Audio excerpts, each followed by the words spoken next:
Good afternoon. I extend a very warm welcome to everyone joining us for today's Bussola Institute webinar entitled The European Green Deal, Opportunities for EU Gulf Cooperation. Those of you who join us regularly for these webinars will know that Bussola has been focusing from time to time on different aspects of climate action and sustainability as areas where there's enormous potential for cooperation between Europe and the Gulf.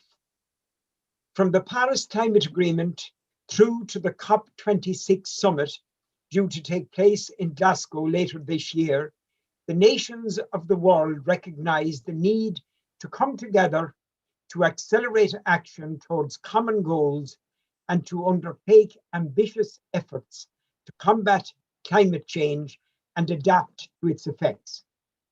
The Paris Agreement was a landmark in multilateral climate change process because for the first time, a binding agreement brought all nations into a common cause. Climate action by individual countries cannot be fully effective, and therefore multilateral engagement and regional cooperation are essential in tackling climate change and its effects on the planet. The Green Deal recognizes that climate change is global and that the EU acting alone cannot secure the future. The EU is using its political and diplomatic influence, technical expertise, and financial resources to be a global leader in addressing climate change by supporting and motivating wider global action. Today's webinar will focus on the European Green Deal, which will underpin the necessary transitions in all sections in order to realize the EU's ambitious climate change goals, while at the same time maintaining the post-pandemic recovery and accelerating Europe's overall growth and development. In seeking to build alliances to drive the climate change agenda, there are clear opportunities for greater cooperation with the Gulf states. While both regions come to this debate from very different perspectives, they share common objectives, collective challenges, and the possibility to benefit enormously from each other in the areas of knowledge transfer, research networks, technology, and innovation in sustainable energy. Our very expert panel today will guide us through this crucial discussion on the Green Deal itself and on the importance of multilateral, interregional, and community action in inspiring the global response to climate change. Our first panelist today is very well known and indeed hugely respected across Europe and the Gulf. Frank Waters. Frank is the director of the EU GCC Clean Energy Technology Network. He's the former deputy director of the Abu Dhabi-based International Renewable Energy Agency, IRENA. Frank is very widely experienced in the issues under discussion today and knows both regions very well. He has played a lead role in the development of renewable generation projects across the world and has served and continues to serve on the boards of several energy companies internationally. Frank will discuss how developments in the Gulf link into the European Green Deal with a focus on trade and technology transfer. Frank, you're most welcome, and we're absolutely delighted to have you with us today. And Frank, maybe to begin with, just to chat with you a little bit about, we'll say, in the wake of the Green Deal, can you please tell us about the EU GCC Clean Energy Programme and how it furthers cooperation between the EU and the GCC in addressing climate change? So over to you, Frank. Yes, thank you, John, and it's my pleasure to be here. Well, I mean, basically the network, builds on the cooperation agreement that was signed between the European Union and the GCC in 1988. And, the topics of interest are wide ranging, but obviously energy is an important part of the cooperation between the Gulf and Europe. And it was in 2009 that the so-called Energy Experts Group, a bilateral group that would meet yearly, decided that it was time for a more permanent, solution, if you will, for that engagement. And they advised to set up this network, and we've now 11 years behind us, it's a platform that is growing in significance. And maybe just a few words about the network. I mean, we focus on 5 or 6, if you will, main topics. One is renewable energy, very popular. We cover energy efficiency, demand side management. We talk about interconnecting electricity grids and markets. We focus on clean fuels.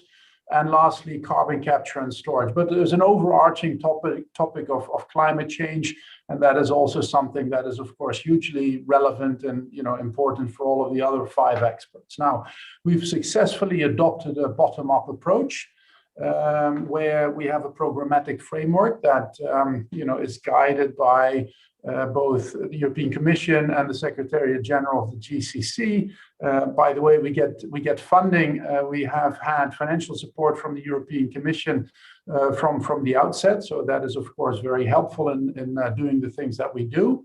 And we have a permanent office in Abu Dhabi, but we're supported by a European network of stakeholders and engage regularly, of course, also with stakeholders in the Gulf states. So we do exchange of know-how, we share best practices, we promote joint actions between Europe and the GCC stakeholders through the organization of events, trainings, thematic discussions, working group meetings, and lastly, but certainly not least, high-level conferences. We do facilitate joint research and demonstration projects. Study tours have shown to be tremendously popular and very impactful.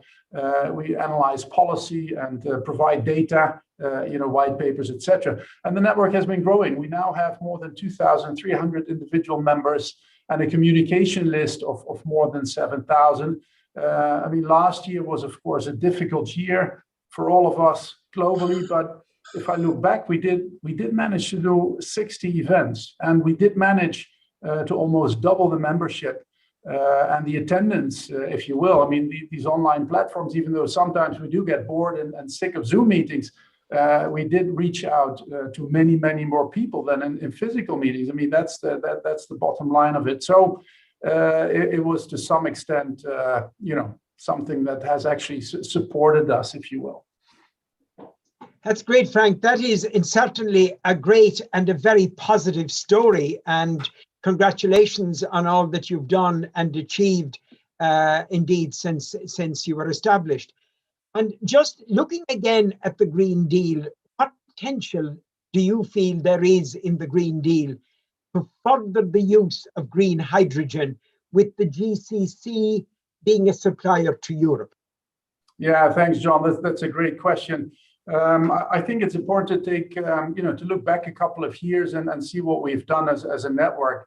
So in 2019, we supported the formulation of the North Africa Europe Hydrogen Manifesto, which basically described a vision for Europe's energy future in 2050. And from that, we assisted in the development of the 2x40 gigawatt electrolyzer initiative. Now, of course, this positioned the network as a thought leader in the space, but it's also important to see the bigger picture. Europe currently imports more than 50% of all final energy, and some people would like to reduce that, for obvious reasons. However, if we fast forward to 2050 and then think about what it means if Europe is serious about a net zero carbon future, most of that energy will actually come from clean electricity. I mean, that's the bottom line, because it's the cheapest form of power. It is now, it has surpassed all other forms of electricity in terms of cost. It's economical and clean, but the numbers are huge.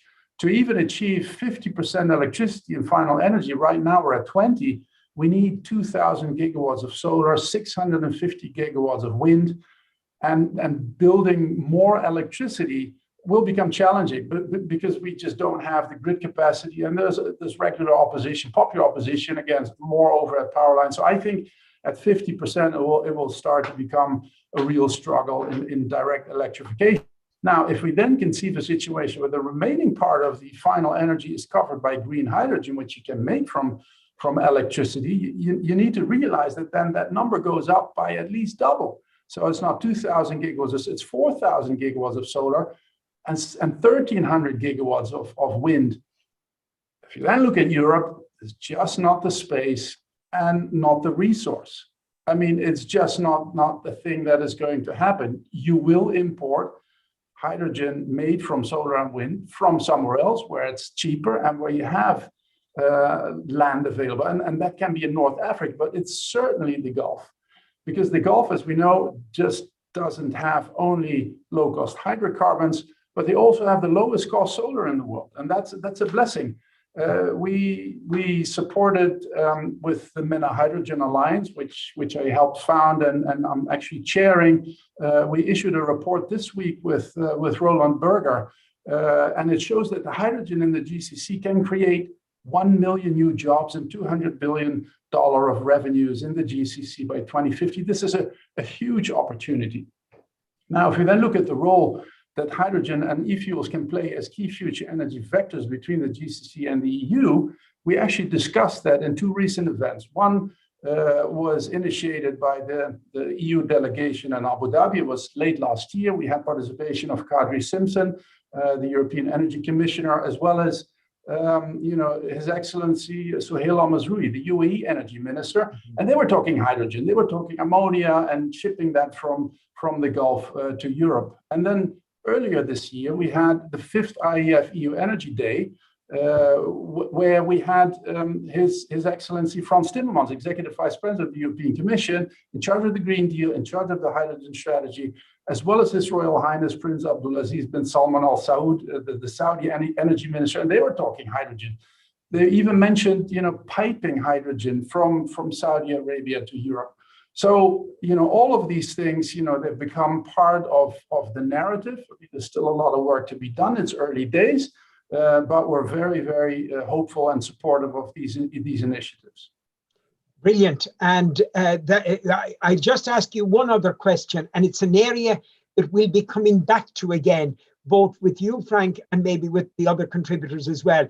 That is, how much convergence do you see to date between the EU and the GCC in supporting investment in renewable energy?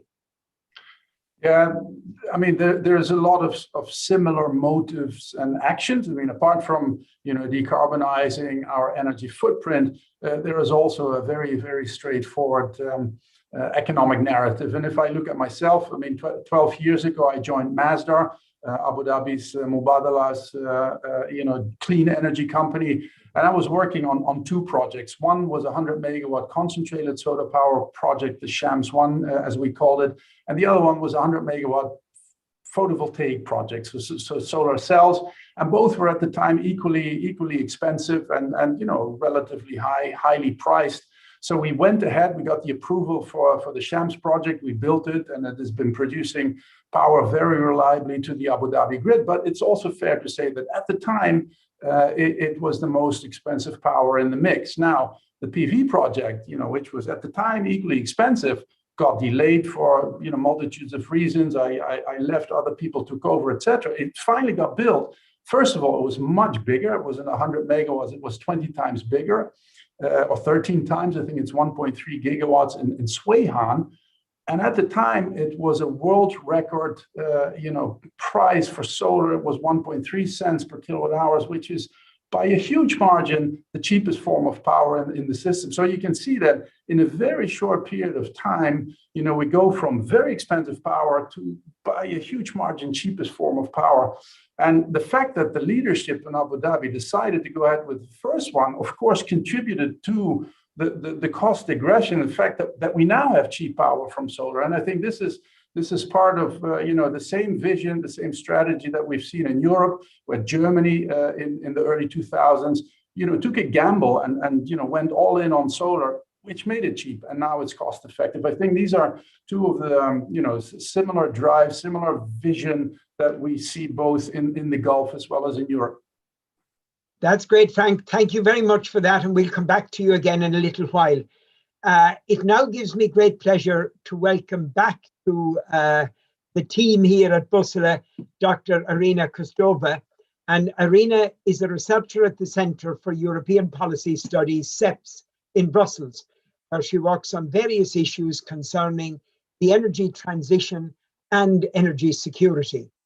Irina has previously held positions with the Energy Charter Secretariat and the Agency for Cooperation of Energy Regulators and the delegation of the European Union to Russia. Irina will discuss today how Europe and the GCC can improve supply chains for green energy development and how the Green Deal is an EU foreign policy tool. So maybe to begin with, Irina, just my question to you is, how, in your view, will the EU be able to use the Green Deal as a foreign policy tool? Thank you very much, John, and thank you for inviting me again. Great pleasure, and distinguished speakers. Yeah, the part is, of course, the European Green Deal, we all know, is a set of guidelines, and these guidelines should put into practice. And now we are expecting again another package, legislative package, and we are all discussing CBAM initiatives and so on and so on. What is important to note also that the Green Deal is taking place in the area of the Paris Agreement, and the Paris Agreement was negotiated as a bottom-up tool, so all nations can choose the most appropriate mechanism, the most appropriate path towards carbon neutrality, towards zero emissions.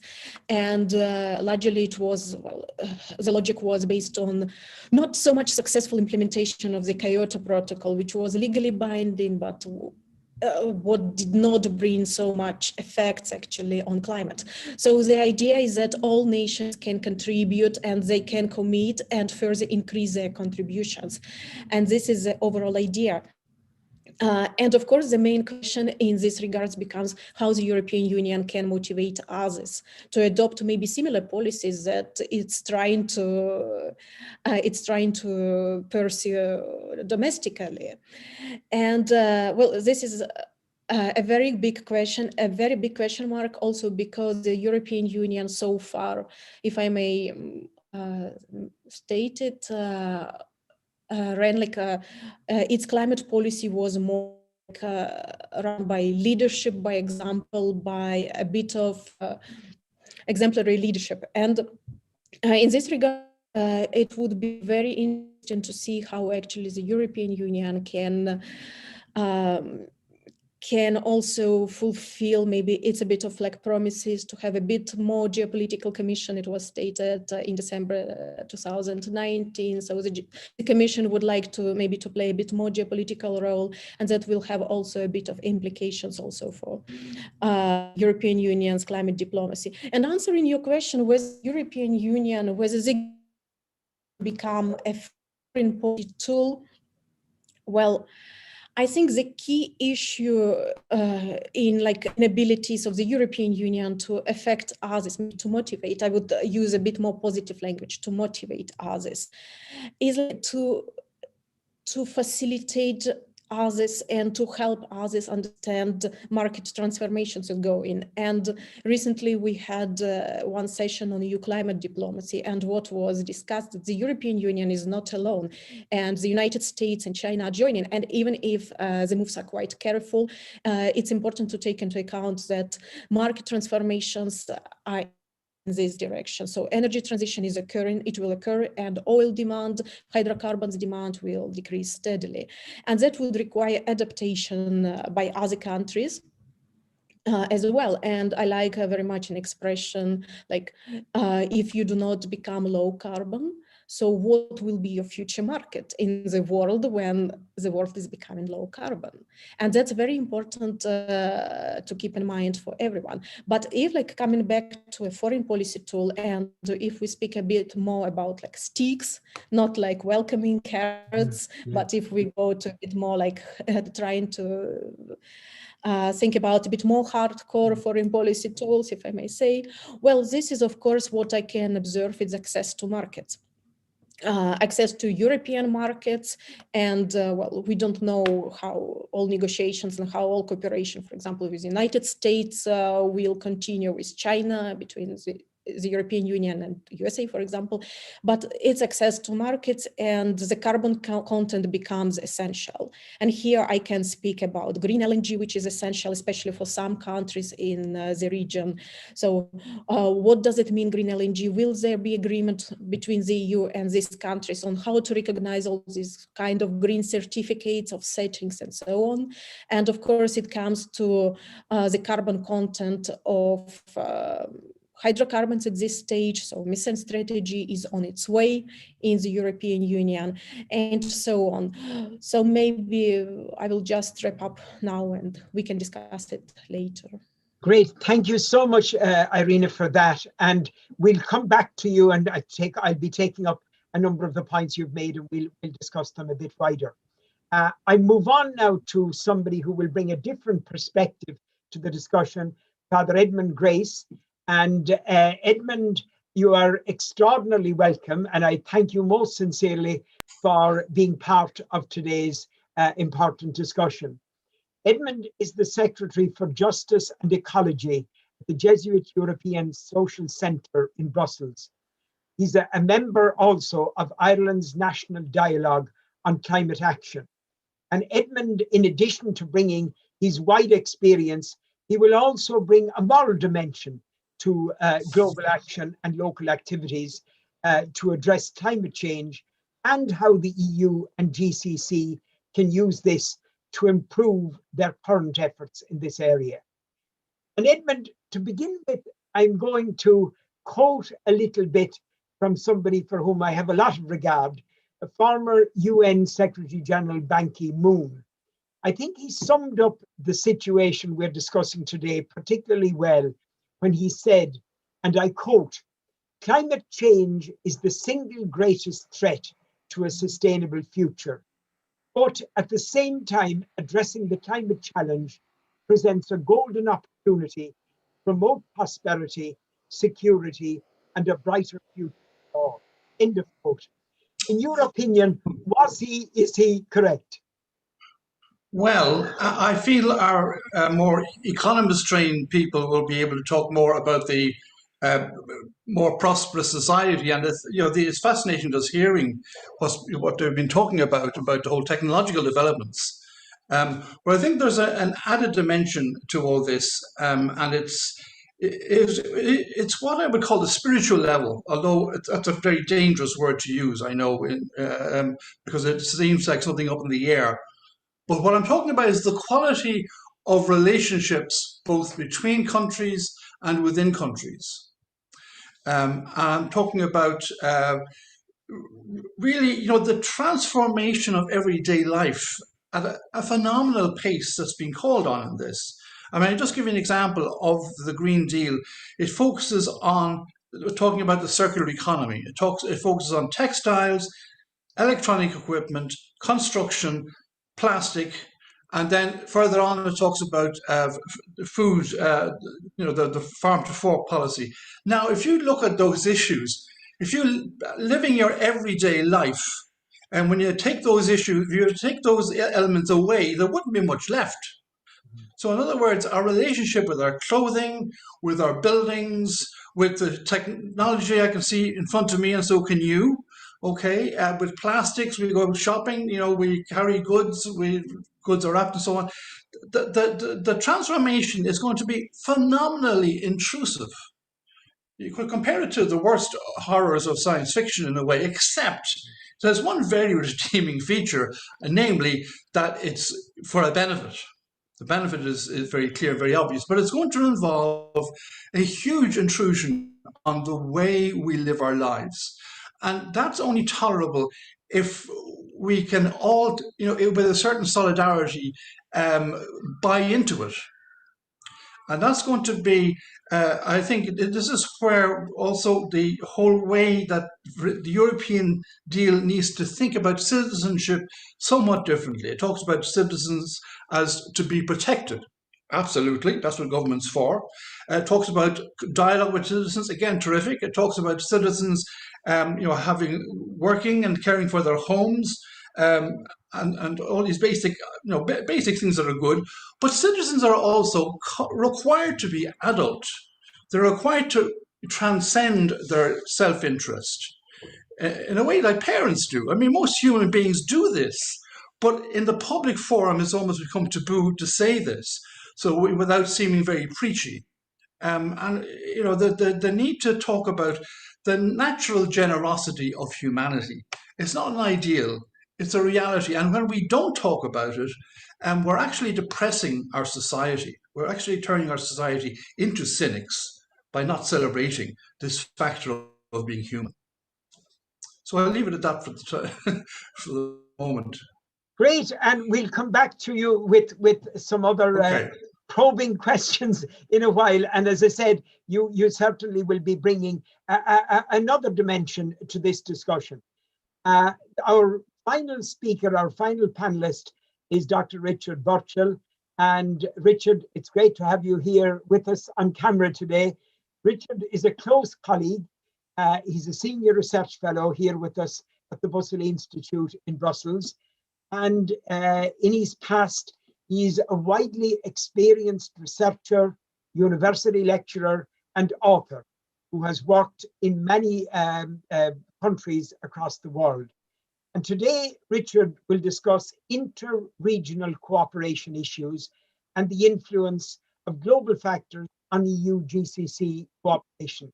And he's also in perfect position to do it, as he has worked in many parts of the world, including, indeed, for quite some years in the Gulf. So maybe the first question that I would ask you, Richard, is, in your view, how can the EU and the GCC, as regional organizations, further their cooperation in addressing climate change? And please, if you can give us a few practical examples, it would be great. Over to you, Richard. Okay, thanks, John. And thanks to my other panelists for providing me with a whole range of different ideas to address this area. And I think what I'll do is, in many ways, I'm going to sort of pick up where Edmund left off on the human-centered approach in terms of the action exemplified in the European Green Deal fits in very much for a key agenda of realizing the Sustainable Development Goals by 2030. This requires significant action in the area of climate change to ensure that individuals on the ground, everybody, does not feel or get caught up into the negative consequences of climate change, and that nobody is left behind. So as has already been said, you just can't do climate change action by yourself. You need to cooperate, you need to work with others. It is a global issue. Now, the EU and creating the Green Deal and putting it at a key dimension of its foreign policy has quite clearly staked out a claim of global leadership. That's great to see. And the EU was previously quite a strong voice on the Sustainable Development Goals, and I know from experience the GCC states put a lot of emphasis on it there. So let's just start right there. Let's start seeing greater cooperation on the SDGs of realizing the agenda of supporting and cooperating. That will be a good large step. Now, in terms of the wider global diplomacy issues of the climate change agenda, as was talked about with Irina, there's a lot that can be done there. We all know, going back to some of our past webinars, how all of the GC states individually have spoken about the need to address climate change, realize the energy transition, and this requires diversification of the economies.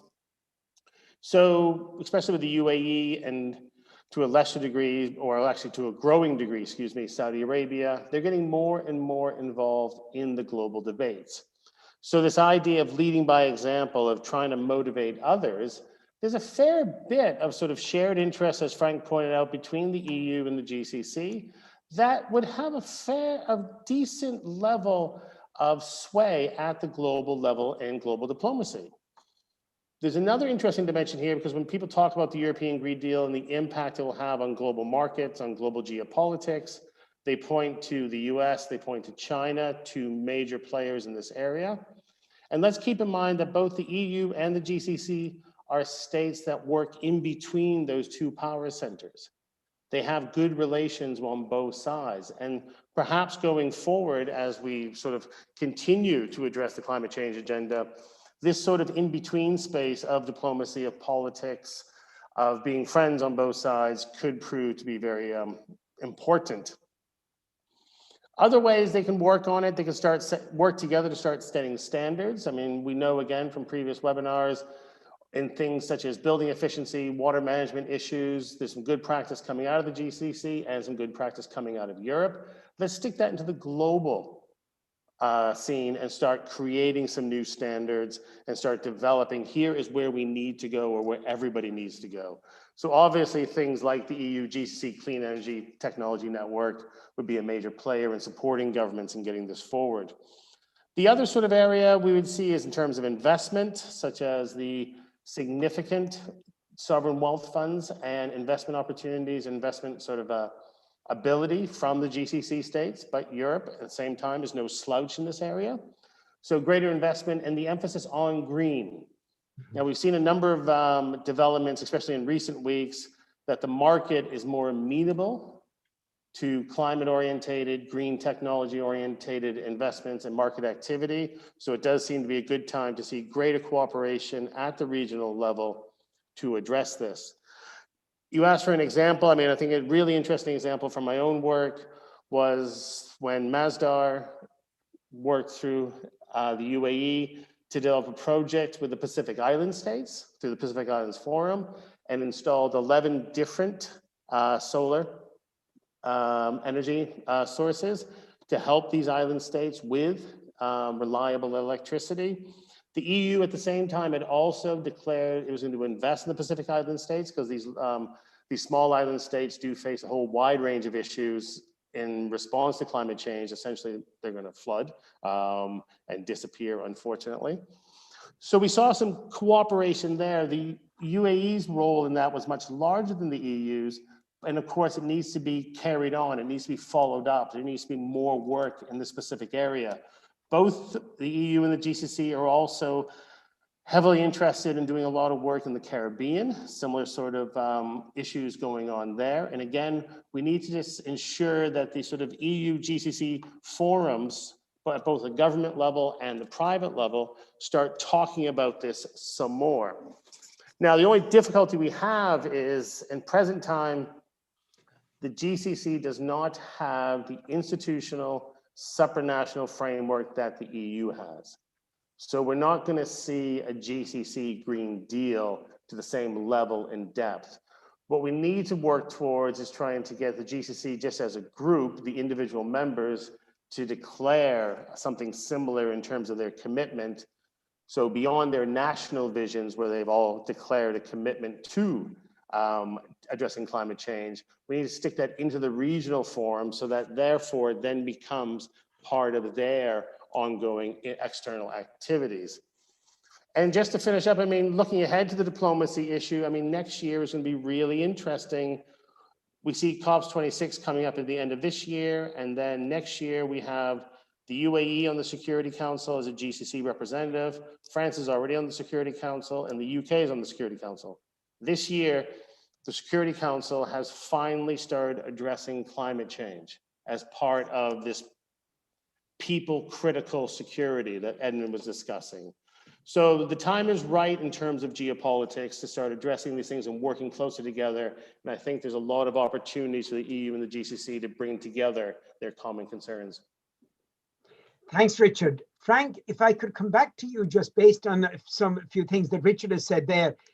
Do you see, from where you are now positioned, do you see the ideas, objectives and practices of the Green Deal being welcomed in the Gulf? I think it's a journey, John. When it was launched late 2019, people were thinking, okay, what is this? And actually, the Commission asked me to go to explain the Green Deal at the 4th EU Energy Day in Riyadh last year, and it felt a bit like going to the butcher shop and telling them you want to become a vegetarian. So it wasn't very comfortable. People didn't, run victory laps around the building, to be honest. But we've seen a dramatic change. Last year, Saudi had the presidency over the G20. They launched the circular carbon economy, which has some tangents with the Green Deal. And as I earlier mentioned, this whole narrative about clean fuels that can be produced here very cost effectively and shipping them to Europe has brought a whole new angle to the conversation about the Green Deal.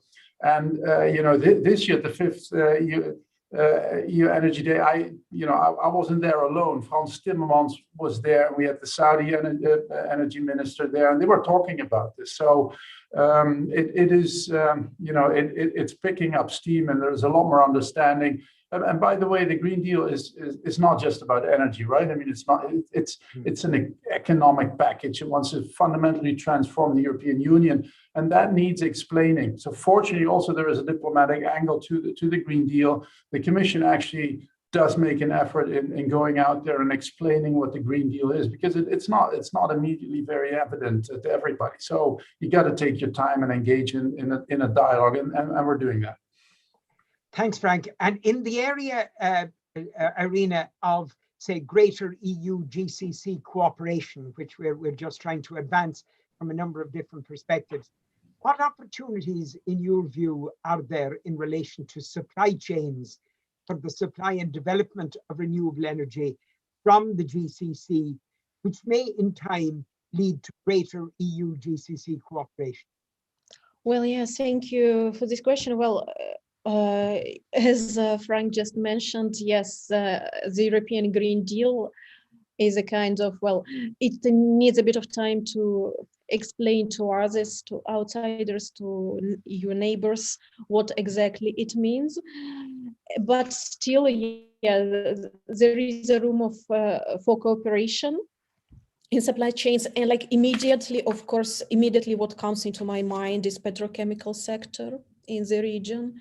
And immediately comes Qatar Petroleum, which, well, I think actively tries to make green its products. And this can be further investments in cleaner petrochemical sector can become a kind of transitional, semi-transitional period for these countries. Because of course, oil and gas production exploration will not disappear overnight, and we do not think that it will happen. But like building up additional blocks on the existing production schemes that could really help. Then maybe, well, renewables, they do not depend on hydrocarbons, but they depend on other critical raw materials, and at least some of them are already in place in the region, and the region produces, not being a world leader, but having some significant share still. And I'm speaking, for example, about aluminium, and of course, welcome CBAM, all these measures from the aluminium industry, and that could also affect the countries of the Gulf region, and I'm speaking about the Emirates, first of all. But of course, this is another like food for thought for the countries, and I think they are thinking about this, and they are well advanced also in exploring these opportunities. Then, of course, what digital technologies and innovations, especially in fintech sector, this is something that it's actually some kind of natural way of development, of natural way of diversifying economies, at least for the United Arab Emirates. For Dubai, for example. And of course, like I cannot just not mention, we already discussed hydrogen. Well, in my opinion, hydrogen has a lot of opportunities, but currently it's still a bit like there is a bit more hype around the topic, and we need, take a bit of time and to see what actually rests after all this excitement and discussions pass. But however, of course, these countries, the Gulf countries are like a perfect place for green hydrogen production, given, as was mentioned already, low cost electricity from, for example, solar. But again, a long road is ahead, because first of all, the countries need to completely restructure their power generation sector, and also not only to have power capacities for domestic generation, but also for export, for green hydrogen export. But of course, this is something that, this can be a good initial start, just starting discussing these opportunities. And with a bit of time, also like among experts, there is no consensus. So it's very good to keep talking and discussing. Thank you very much indeed, Irina. And that's really building on the discussion. We'll come back to that again in a little while. Edmund, the focus of the Green Deal is to ensure that no one is left behind, an objective which was first stated in the Sustainable Development Goals. And in your view, in the context of, as Frank described the Green Deal as being much wider than what we originally maybe think it is, how can the EU Green Deal efforts ensure in this context that indeed no one is left behind? Microphone.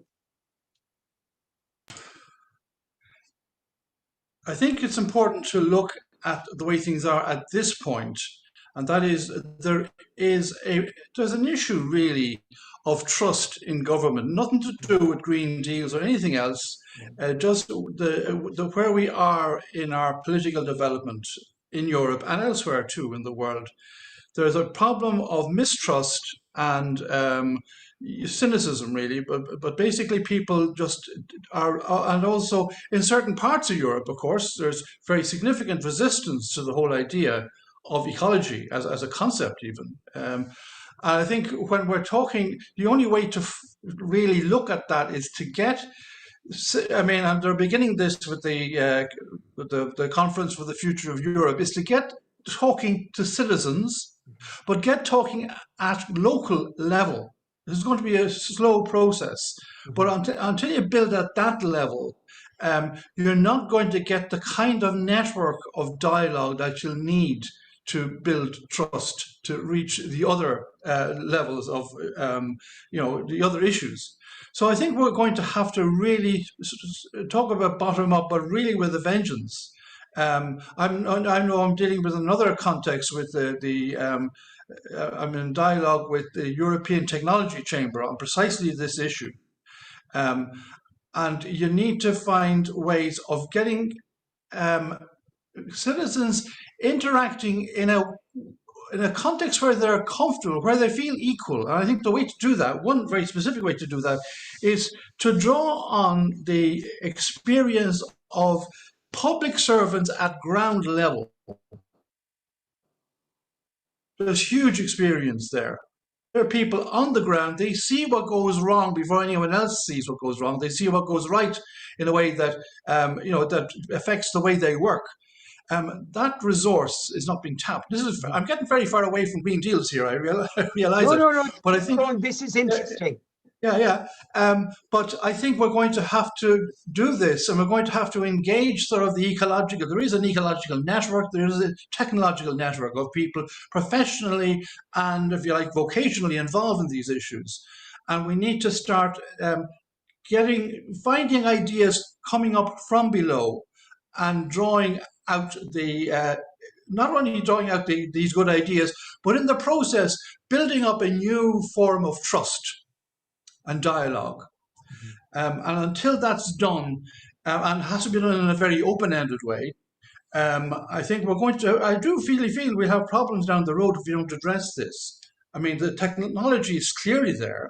If human beings would only behave themselves, you know, what's being achieved, there would be no problem, you know. But I'm afraid humanity is like a cow in the line here.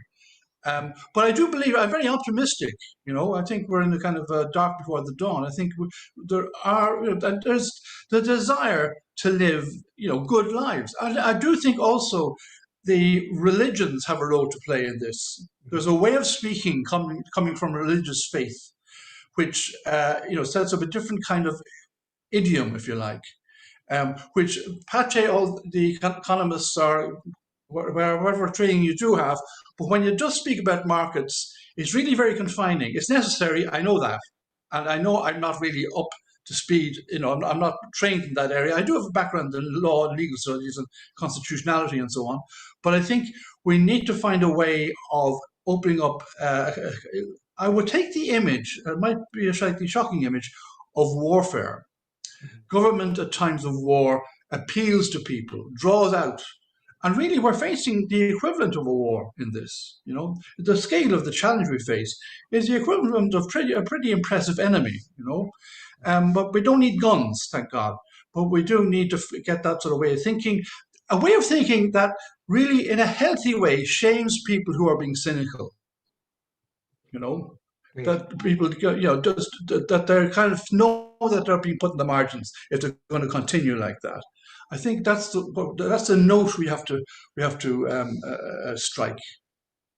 That's great, Edmund. Thank you very much indeed. And that was very interesting. And indeed, it gives me an idea for a further question to Frank in a while. Before I do, Richard, I would just refer to the question I asked Frank about in relation to the ideas, objectives, and practices of the Green Deal being welcomed in the Gulf. In your view, again, as somebody who knows the Gulf and obviously Europe, is the GCC, in your view, likely to take action on something similar to the Green Deal? I think, well, I mean, Frank made a good point. I don't think we're seeing anybody running victory laps right away.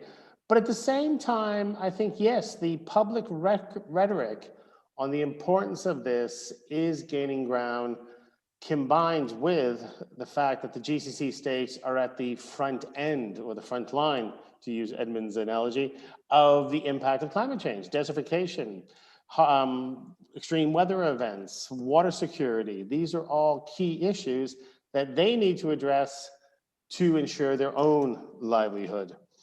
But at the same time, there's a difficulty in just the organizational structures of the two regional organizations. So perhaps we need to focus at a more bilateral level of looking at how they interact within member states on each side, or the EU's interaction with the individual GCC member states.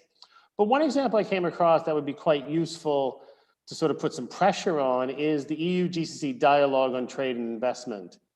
Now, their latest meeting in February 2020 did not address any of the climate change issues directly, from what I can tell, but they were looking at how to better include the private sector in relation to diversification for economic activity in the Gulf and more EU-based companies having opportunities. So if we could find a way to insert the climate change dialogue into this trade and investment forum to get them to be looking at some of the stuff on the ground, again, we would have pickup in the individual GCC states by particular individuals, by particular companies. They would be supportive of it, they would speak of it, and then they speak of it, they create a standard, to use Rena's term, to motivate others to be like them. And we have the leadership is clear on this. It's just trying to get it picked up into action. And so the EU can offer some opportunities here. It's also interesting to note that in the Paris Agreement, creating new opportunities for financial flows and support of green investment is an obligation. So we could, again, just pull out, here's what you're supposed to be doing.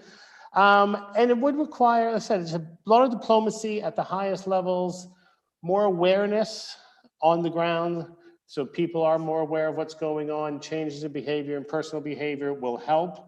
I don't think we'll see anything as grand as the Green Deal, mainly because of the differences in the nature of the regional organizations, but hopefully we will start seeing the same motivations and individual actions coming out of the GCC that align very well with the Green Deal. That's great. Thank you very much, Richard. And it gives me an idea for a question for Irina to begin with, that you don't need a long answer to this, but we've heard a lot of European calls for maybe to delay the Green Deal activities in order to, if you like, focus the funds that we have and our investments on the pandemic recovery. Do you think that that will impact the Green Deal and impact efforts to address, say, climate change, for example? Well, yeah, maybe a short comment. Of course, well, there are different voices, and as recovery plans are like national prerogatives, and also energy and climate plans, national prerogative. Of course, some would maybe feel a bit of would desire maybe to divert a bit from the green transition. But well, my answer would be it's important. Well, this decision should be taken now or in 10 years or in 20 years, but it will be needed to be taken.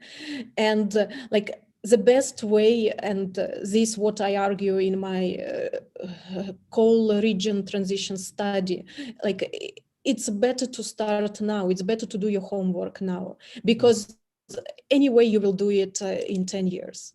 Sure. So, or in 20, I don't know. But so to some extent, of course, such measures can divert climate change efforts, but the trend is here, and we can only discuss like how we get there. And it's better to join and maybe like to keep in mind also how you can contribute and to benefit from this. Thank you very much. Edmund, I'll have to come to you for a minute because I know that you have to leave in a few minutes. And just you can give a brief answer. Based on some of what you've been saying already, how can we strengthen the awareness of the links between environment protection, sustainable development, and people's well-being? Well, I think it is by developing a different kind of public conversation, the likes of which I was talking about. Sure. As I said, I know I've been talking with these ideas with, and also in Ireland, I know that the national dialogue on climate action, I think the option they're going to make is local citizen juries. I'm not sure about that, but I mean, that's what's been talked about, and I don't know how it will work out. But I think we have to get back. I think the image of the jury is a very strong one in the English-speaking world, but it's a very healthy idea of getting a local group of people to address an issue and come up with a conclusion. And obviously with climate, the whole area of climate and the environment, these conclusions aren't going to be guilty or not guilty. It's going to be something very more discursive, but it'll have to take place over a course of time. And I believe in this process, people will begin to see, yeah, this is real, this affects us, and we can play our part in this. We're respected in this. That's the other thing, Yes. And I think that's the way forward. Thank you very much, Edmund, and thanks a lot. And I know you'll have to leave in a few seconds. I just want to move to Frank. Frank, when Edmund spoke about the role of governments in his second last reply, and I just thought maybe you might like to approach this question. If we are to realize a successful circular economy in reducing waste and furthering sustainability, can we rely on market forces alone, or do we need governments to facilitate necessary changes?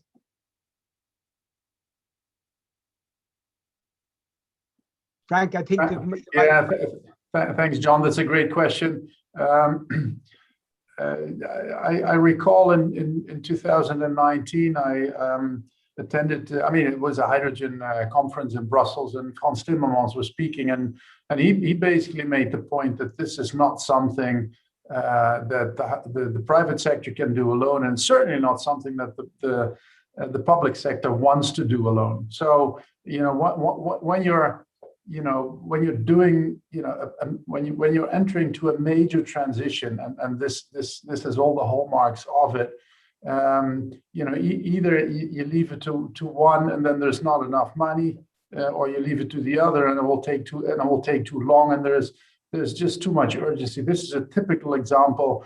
Major changes in fundamental aspects of an economy. It has to be a joined up approach where governments provide leadership guidance, regulatory framework, all the support that the private sector then needs to make the necessary investments. And that's a combination of carrots and sticks, and standards and support and obligations and all of that, all the policy mechanisms. Because either it won't happen, will happen too late. So it's a natural dual play, but complicated. Thank you very much indeed, Irina. I'm going to come back to you again, because I think that we've been talking about EU GCC, but it's wider even than that again. So that clearly action to address climate change does not stop at borders.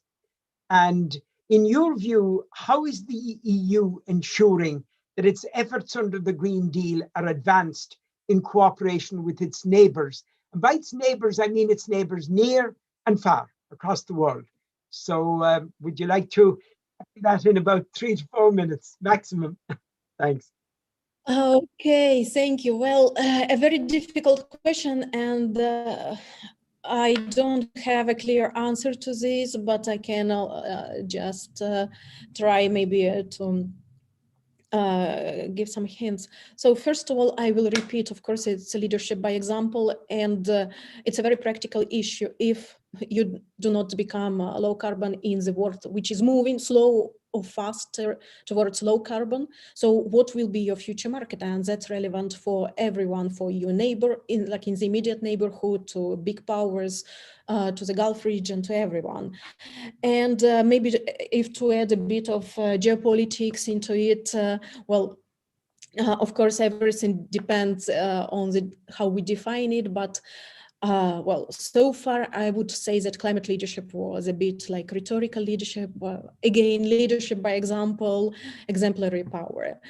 So to what extent is becoming also an important component of political power? And that's important to understand one very clear issue, that the ability to set up the rules of the game, and for example, to establish rules on carbon pricing, global, regional, between the United States and the European Union and so on, is also part of geopolitics. And it's better if you to participate in this game and maybe trying to also to add a bit of in the rules that are being set up, then you stay aside. And that's relevant for all neighbors of the European Union and anyone. And if coming back to practical issues, so how can the European Union convince others actually to join the efforts? Well, we already listed a couple of examples. And it's of course setting up various standards and maybe creating some bilateral cooperation, recognizing each other's green certificates or whatever, and best practice exchange transfers, that's essential. And I think circular economy is particularly interesting, for example, for the Gulf countries. Then it's of course trade agenda, and with some countries across the world, the European Union actively endorses trade and sustainable development chapters in their free trade agreements. That's also very important. And of course, technological support and technology transfer is very interesting to some countries. So we had some events about EU's neighborhood, so Ukraine, post-Soviet countries, Russia, Turkey, and technology is a key. These countries want actually to get access to these technologies, and they are eager to cooperate on it. And of course, to conclude, of course, access to markets. I started with this and I want to conclude with this. The European Union is, without any exaggeration, is a big world economy, and access to its market is a key to many players, to many nations. And now we will see how the European Union will further develop its rules, how another legislative package is coming.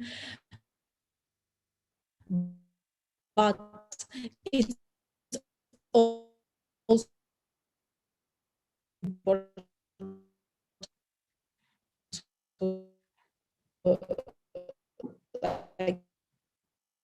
Unfortunately, Irina, I think there's a problem with your microphone. In terms of for the last 30 seconds, but I will just rephrase that access to markets, to European markets, can be crucial to many players, and this is also a bit of incentive for others to take a bit of measures towards energy transition. Brilliant. Thank you all very much. I wish we had more time, but with the strict rules of ending at the end of the hour, and I really do want to thank you all for a hugely stimulating and interesting discussion. And on behalf of the board of directors of Bussola, I'm enormously grateful to everybody involved in today's webinar. My very, very special thanks to Frank, Irina, Edmund, and Richard. And you really made some stunning contributions today. Thank you for sharing with us your views and your insightful analysis. And I'm very, very grateful to each one of you for the time that you took and you put into preparing for and being part of today's webinar. I'm also very grateful to all of our guests for attending the webinar, and we look forward to seeing you all soon again. Finally, my thanks to all of my colleagues in Bussola, and look forward to seeing you all at in our future webinars, and indeed back in Square de Muse when we open up to live events. Thank you all very, very much, and see you soon. Thanks a lot.